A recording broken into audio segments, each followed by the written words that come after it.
This year marks the 60th anniversary of several other milestones in the civil rights movement. The Selma to Montgomery marches, President Lyndon Johnson's "We Shall Overcome" speech, and the passage of the Voting Rights Act, they all took place in 1965. The Selma, Alabama home that served as a sanctuary and strategic hub for Dr. Martin Luther King Jr. and other civil rights leaders is going to be on exhibit next year at the Henry Ford's Greenfield Village. I got the details on this important landmark from the president and CEO of the Henry Ford, Patricia, Mooradian, and the curator of Black History, Amber Mitchell. So let's start with what this house is. I don't think a lot of folks who even know much about Martin Luther King Jr. or the civil rights movement know about this house. Amber, I'll start with you. Why is this an important symbol? Absolutely, what a great question. So the Jackson home, the Dr. Sullivan and Richie Jean Sherritt Jackson home, was the home of a family, most importantly, a family who opened up their doors to their close personal friend, Dr. Martin Luther King, in 1965, as well as his lieutenants as part of the Southern Christian Leadership Conference to help coordinate what became the Selma to Montgomery marches of 1965 and help plan out the Voting Rights Act. Essentially what this family did is take it on the chin, essentially, for a lot of Americans during this time period, welcoming in this person who was a great friend to them, but for many others was public enemy number one. This is him also coming on the backs of many other organizers that are already there in Selma. But I think what makes this story really interesting and really rich is that it's a story of an ordinary, everyday family who did something extraordinary, but also it allows us to talk about this really interesting intersection of justice, family, and community, all under the lens of American citizenship. Yeah, and now it's ours. It's in our community permanently, right? It is. We got a call from Joanna Jackson. Joanna is the daughter of Dr. Sullivan Jackson and Richie Jean Jackson, and she's the only child, and she wanted to preserve this house in perpetuity. Her parents had since passed. She doesn't live in Selma, and she grew up in this home. She understands the significance, and her family, an incredible story, not just what they did, as Amber said, but that they preserved the things that were there from that time period. They understood the significance of it. And Joanna made a promise to her parents that she would do whatever she could to preserve the stories of the home. Yeah. And she did for many years on her own. She would travel back and forth, meeting visitors and giving them tours.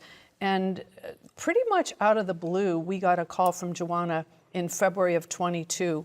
And she very passionately explained the significance of this home and what her ideas were to preserve it. And she basically said, Patricia, this home belongs in Greenfield Village.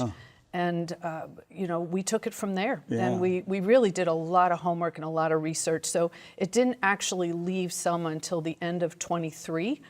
And now it's being restored in Greenfield Village. Yeah.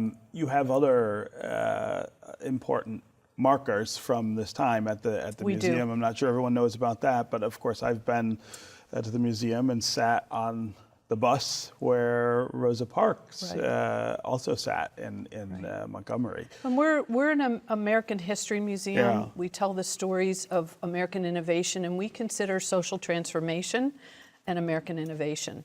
And so we tell the story of freedom and our rights as citizens for freedom in this country, democracy, in an exhibit called With Liberty and Justice for All, and that's where the Rosa Parks bus is. That's where we tell some of the things, stories about civil rights.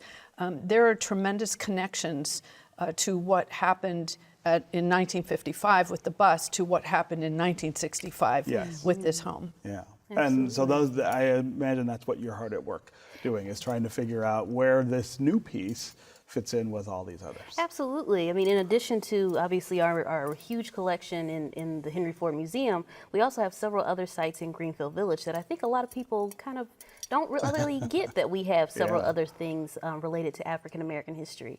And so between Susquehanna Plantation way at the far end of Maple Lane in Greenfield Village to what's now the home of the Jackson home, we're able to tell nearly 200 years of African American history on one lane in one institution, which in a variety of different stories, which is very exciting.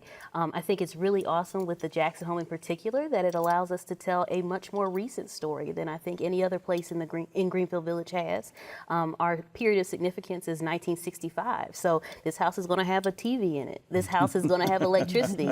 This house is going to be decorated for Christmas, how a lot of people still have that living memory of. So it's really exciting in multiple ways, on top of being able to talk about this important event as it relates to American history, and again, an African American family that is a professional family that comes from a professional class of people, and it looks a little bit different than I think for a lot of our visitors in understanding the diversity that is African American experiences. Yeah.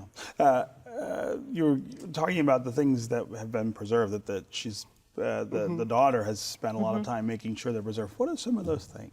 Absolutely. So, it is a wonderful treasure trove, to be honest. Probably the most important piece, or one of the most important pieces, is the chair that Dr. Martin Luther King sat in on the night of March 15th, 1965, as Lyndon Baines Johnson delivered his "We Shall Overcome" speech. And we have photos of Dr. King in that living room, as well as all the other people who were in that living room, and all of the things in it. And so, using a combination of the things that the family has held on to, family records, family photos, as well as press photos, because this is a very well documented event. It's a very well documented house. We're able to see, like, the vast majority of these things are all original. They're all here, and they're all going to be going back into the house when it opens in summer 2026. So it is, we're doing some really awesome history detective work when it comes to bringing the house back to life, because, you know, it was well loved and well lived in until 2013 or so, before it became a museum on its own. So it is real important work, but it's also just really cool to be able to bring a more modern story to Greenfield Village. And the fact that the family knew the significance and saved all these things, they saved these things. We've even found, for instance, if they recovered or reupholstered a chair, they saved the original fabric underneath. So we're finding the fabrics that were used, we're finding wallpaper on the walls. It's an incredible history that's coming to life, and our curators and our conservators, like Amber just said, they're like detectives, and they're matching up the treasure trove of photographs with the things that we're finding in the collection, because when we moved the house, everything came with it. Right. Exactly. And I will say, we also, you know, have the awesome opportunity of having Miss Richie Jean's voice. She wrote a book about her family's experiences in the home, called The House by the Side of the Road. And if you want to know what our interpretation is, just pick up that book, because she walks us through every room. She walks us through that whole time period. And we don't often get to have a narrative of not only the person who lived in the house and experienced this, but also their daughter who also was there. She was there. She was a little girl. So the very first meeting we had with her, and we were on a Zoom call because it was still kind of that COVID time period, right? So we did a Zoom call, and she was referring to her Uncle Martin, and it took me a second. I thought, wait a minute. She's talking about Martin Luther King. She's going, that's my Uncle Martin. So there are some wonderful pictures, and she has a lot of very, very fond memories of Dr. King and a lot of the people that were in her home during that time period. But it was also a scary time for them. So you know, you describe this moment where she just kind of reaches out to the Henry Ford and says, "This is the place that I think this should be."